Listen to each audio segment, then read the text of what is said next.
윤석열 대통령 당선인은 14일 앞으로 대통령실 업무에서 사정, 정보 조사 기능을 철저히 배제하고 민정수석실을 폐지하겠다고 말했습니다. 윤 당선인은 이날 오전 서울 종로구 통이동 집무실에서 안철수 인수위원장, 권영세 부위원장, 원희룡 기획본부장과 함께 사담회를 가진 자리에서 이같이 밝혔다고 김은혜 당선인 대변인이 서면 브리핑을 통해 전했습니다. 윤 대통령 당선인은 일명 사직동팀은 있을 수 없다. 과거 사정기관을 장악한 민정수석실은 합법을 가장해 정치적 반대 세력을 통제하는 경우가 비일비재했다며 세평 검증을 위장해 국민 신상 털기, 뒷조사 등을 벌여왔는데 이런 잔재를 청산하겠다고 밝혔습니다. 그러면서 제가 지향하는 대통령실은 사정 기능을 없애고 오로지 국민을 받들어 일하는 유능한 정부로 정책 아젠다를 발굴하고 조정 관리하는 데만 힘쓸 것이라고 말했다고 김 대변인은 전했습니다. 이날 윤 당선인과 참석자들은 한 목소리로 차기 정부의 성공과 국가 발전을 다짐했습니다. 권영세 부위원장도 당선인을 모시고 윤석열 정부가 정말로 성공한 정부가 될 수 있도록 하는데 최선을 다하겠다고 말했습니다. 올해 70세인 블라디미르 푸틴 러시아 대통령이 스테로이드 과다 복용으로 인한 로이드 분노를 앓고 있다는 외신의 분석이 나왔습니다. 푸틴은 그동안 파킨슨병부터 아스퍼거 증후군, 오만 증후군에 이르기까지 건강 이상설이 불거진 바 있었습니다. 13일 뉴욕포스트, 가디언 등 외신에 따르면 최근 서방 고위정보 기관 파이브 아이즈 관계자는 푸틴의 최근 의사결정에 분명한 변화가 느껴진다고 말했습니다. 이전과 달리 명확성이 현저히 떨어졌다라며 파킨슨병, 치매, 암 등을 치료하기 위해 스테로이드를 과다 복용한 것이 문제가 된 것으로 보인다고 말했습니다. 그러면서 이로 인해 우크라이나 침공과 관련 제대로 된 판단을 내리지 못할 가능성이 크다고 주장했습니다. 로이드 분노는 스테로이드 약물을 장기간 복용할 경우 나타나는 부작용으로 분노 조절 장애 등의 뇌 질환을 동반하는 것으로 알려져 있습니다. 최근 푸틴의 얼굴과 목이 붓고 안색이 많이 창백해진 점을 그 증거라고 설명했습니다. 마크롱 프랑스 대통령 역시 푸틴과의 정상회담 이후 푸틴의 상태가 예전 같지 않아 보인다고 전한 바 있습니다. 가디언은 푸틴의 편집증적 행동에 주목했습니다. 푸틴에게 찍혀 정치적 난민으로 전락한 미하일 호도르코프스키는 프랑스 24TV와의 인터뷰에서 푸틴이 살해될 것을 두려워하는 편집증적 노쇠 징후가 나타나고 있다고 주장했습니다. 서방 소식통은 푸틴이 최근 들어 지속적으로 특정한 망상을 가지는 편집증적인 행동을 보여주고 있으며 코로나19와 연관이 있어 보인다고 전했습니다. 실제로 푸틴 대통령은 마크롱 등 외국 정상과 회담을 할 때나 세르게이 쇼이구 러시아 국방장관 등 핵심 인사와 논의를 할 때도 지나치게 거리를 두면서 구설에 올랐었습니다. 외국 정상과 회담 시 거리 두기의 일각에서는 컬링 경기냐라는 비아냥도 나왔습니다. 영국 텔레그래프는 푸틴의 정상회담 테이블을 건강 이상설의 주요 근거로 꼽았습니다. 가디언은 권력을 과시하고 긴장감을 높이려는 전략적 수단이자 상대방에게 모욕감을 주는 물리적 도구라고 분석했습니다. 텔레그래프는 푸틴에게 심각한 질환이 있다면 이런 극단적 조치가 이해된다고 지적했습니다. 미 상원정보위원회 공화당 간사인 마르코 루비오 의원은 푸틴이 신경적, 생리적 건강 문제가 있는 것 같다라며 더 많은 것을 알리고 싶지만 지금 말할 수 있는 것은 그가 분명히 뭔가 이상하다는 점이다. 그는 항상 살인자였지만 지금 그의 문제는 이전과는 다르고 중요하다고 주장했습니다. 도널드 트럼프 행정부 시절 미 국가안전보장회의 NSC 유럽 러시아 담당 선임 이사로 푸틴을 몇 차례 만나본 피오나 힐 역시 푸틴 얼굴이 부어있다. 다량의 스테로이드 복용이나 다른 푸틴의 개인적인 문제도 관련된 긴급한 상황이 있는 것 같다고 말했습니다.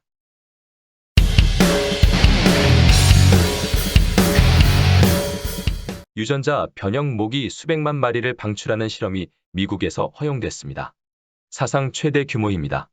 모기 개체수 감소를 위해서라는 설명이 제시됐지만 환경과 공중보건에 어떤 영향을 미칠지 알 수 없다는 우려 목소리도 나오고 있습니다. 미국 환경보호청은 영국 스타트업 생명공학회사 옥시텍에 유전자 변형 모기 수백만 마리를 방출하는 실험을 시범적으로 허용했다고 밝혔습니다. 방출 장소는 최근 수년간 모기떼가 극성을 피우고 있는 플로리다와 캘리포니아의 특정 지역들입니다. 이 모기들은 치명적인 자기 제한 유전자를 물려주도록 유전자가 변형됐으며 전부 수컷인 것이 특징입니다. 여느 수컷 모기와 마찬가지로 사람을 물지 않습니다. 야생에 방출돼 야생 암컷 모기와 짝짓기하면 그 자손 모기들은 성충이 되기 전에 죽어 모기 개체수 감소로 이어진다는 게 회사 측 설명입니다. 옥시텍에 따르면 유전자 변형은 지속 가능하고 표적화된 생물학적 해충 방제 기술입니다.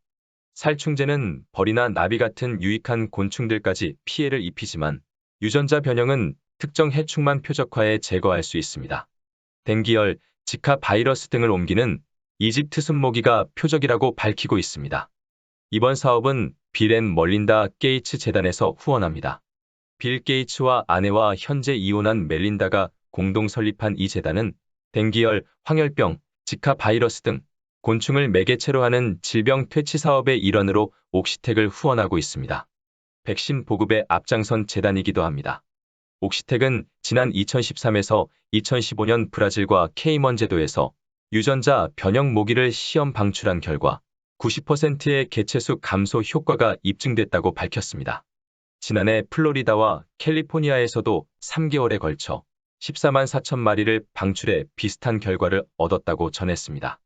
하지만 과학자, 공중보건 전문가, 환경단체를 포함한 비판론자들은 유전자 변형 모기 방출이 환경과 공중보건에 어떤 영향을 미칠지 알 수 없어 신중해야 한다는 입장입니다. 미국 환경단체 프렌즈 오브 디 어스 관계자는 USA 투데이와의 인터뷰에서 일단 모기를 방출하고 나면 그것을 되돌릴 수 없다며 어떤 문제를 일으킬지 아무도 모른다고 말했습니다. 과학적 증거 역시 아직 충분치 않다고 이 관계자는 덧붙였습니다. 회사 측 주장과 달리 일부 모기가 살아남아 변형된 유전자를 퍼뜨린다는 연구도 있다고 전합니다. 미국 유나이티드 항공이 코로나19 백신 접종을 거부해 업무 배제 휴직 처분 등을 받았던 직원들을 이달 28일까지 복직시키기로 했습니다. 미국 사회가 정상적 일상으로 복귀하는 또 하나의 신호로 풀이되고 있습니다. 유나이티드 항공의 인사부문 부사장 커크 리마어는 내부 서한에서 최근 미국에서 코로나19 감염과 입원이 급감했다며 여러 주 정부와 도시에서 코로나19 규제를 해제하고 미국 질병통제예방센터 CDC는 마스크 착용 지침을 완화했다고 밝혔습니다. 리마어 부사장은 이러한 변화는 전염병의 쇠퇴가 의미 있는 단계에 접어들었음을 시사한다며 경영진은 직원들을 직장으로 복귀시키는 과정을 안전하게 시작할 수 있게 됐다고 확신한다고 덧붙였습니다. 무급휴가 처분과 이직 권고를 견디면서도 회사를 떠나지 않는 직원들에게는 직원 숙소 사용에 대해서도 압박이 가해졌었습니다. 유나이티드 항공 최고 경영자 CEO는 직원 숙소 사용을 원하는 접종 거부 직원들에게 매우 주의하지 않으면 자신의 고용을 위험하게 할 것이라고 경고했습니다. 사실상 나가 달라는 이야기였습니다.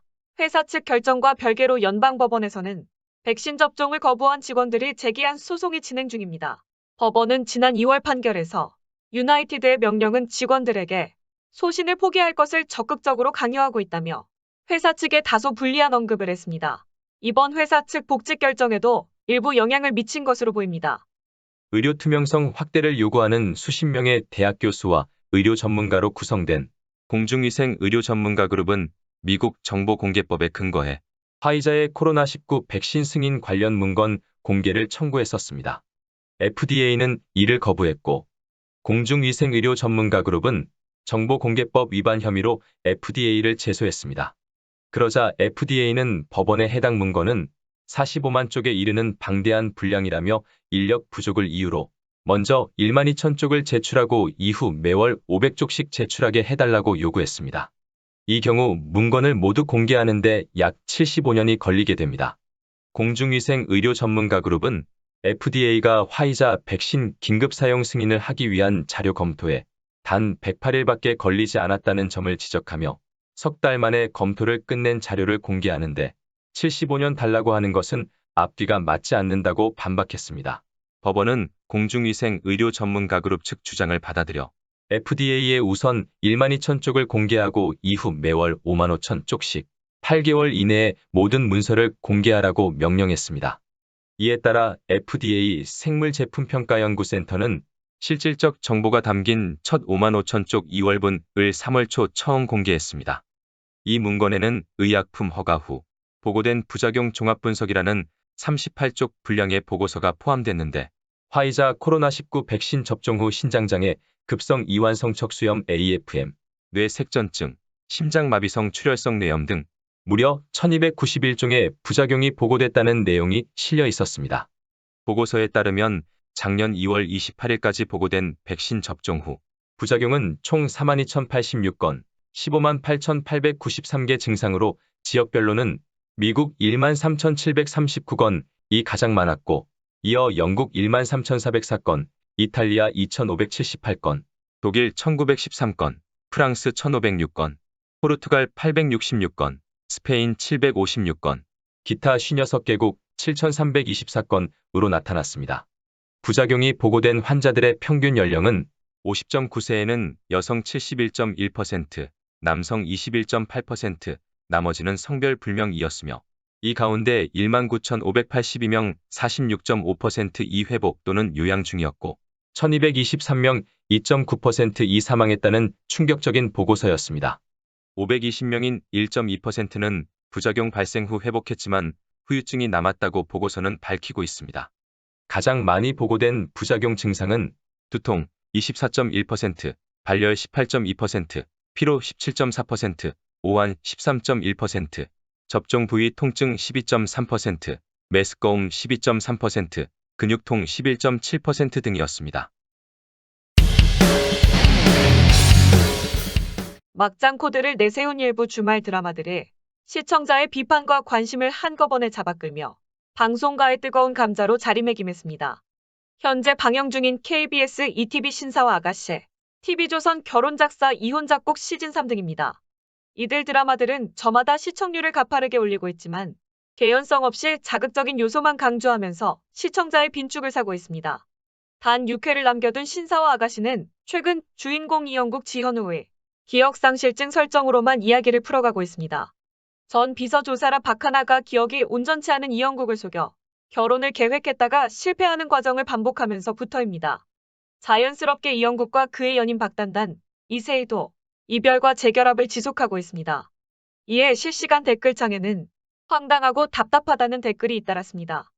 KBS 시청자권익센터와 공식 홈페이지에는 요즘 시청자 정서에 맞지 않는다는 불만 섞인 글이 줄줄이 올라오고 있습니다.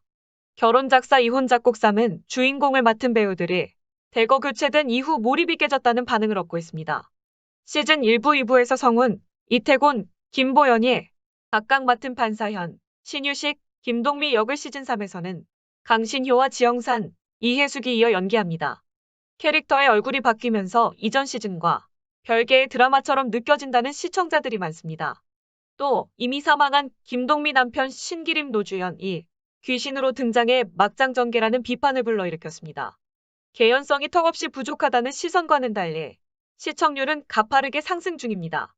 신사와 아가씨는 최근 닐슨 코리아에서 37%를 넘겼고 결혼작사 이혼작곡 3부도 종편 드라마 시청률 7%대를 웃돌고 있습니다. 이상 KMC 뉴스를 마칩니다. 여러분들의 구독과 좋아요를 눌러주시므로 저희들의 뉴스 제작에 큰 힘이 되어주십니다. 많은 협조를 바라겠습니다. 감사합니다. 안녕히 계십시오.